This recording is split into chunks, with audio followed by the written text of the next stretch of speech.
Hey guys, I got an epic differential equation for you. So we have dy dx equals square root of x plus square root of x plus square root of x, and so on, divided by square root of y plus square root of y plus square root of y, and so on.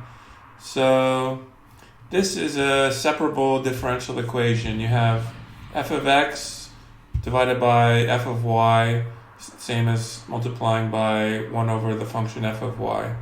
So, how are we going to solve this? So you might notice that if you set y equals x, then these two expressions cancel out, and then dy dx is just 1.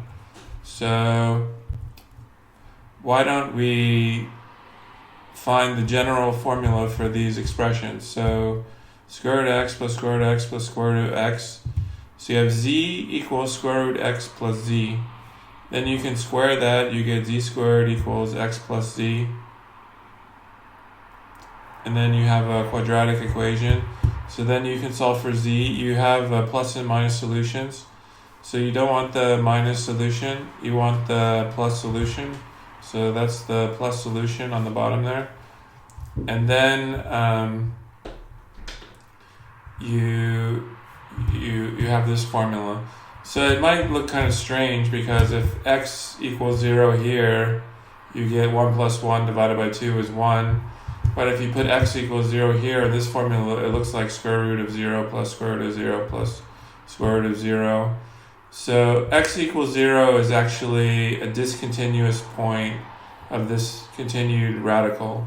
So if you take a number near 0, then you get z equals 1. So if I made this very close, the limit from the right hand side is 1. So this function is discontinuous at x equals 0. So we can use this general formula for the top expression and the bottom expression.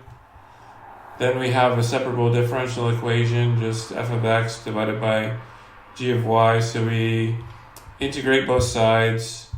So there will be two integration constants.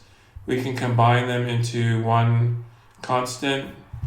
And the integral here is y plus 1/6, 1 plus 4y to the 3/2. You can check this by differentiating with respect to y. You get 3/2 times 1/6 times 4. And you should get this expression again. So we see that if c equals 0, then y equals x is a solution. But when c is not 0, then you have some kind of crazy algebra to solve for y as a function of x and the constant. So I will just say what the expert solution is. If you make these substitutions, then y of x in terms of x, and c is equal to this. So you have t is u minus 1/2, then u is this, which depends on e, and then e depends on r and c, but then r depends on x. So if you do all that, then you can have the general solution. I think maybe it's not worth it to go through all that details, but just to see that we could find a solution to the differential equation, and it seems to make sense. So if you like this video, please like and subscribe. I'm starting off my channel. Look back here soon for other videos like this. Thanks. See you around.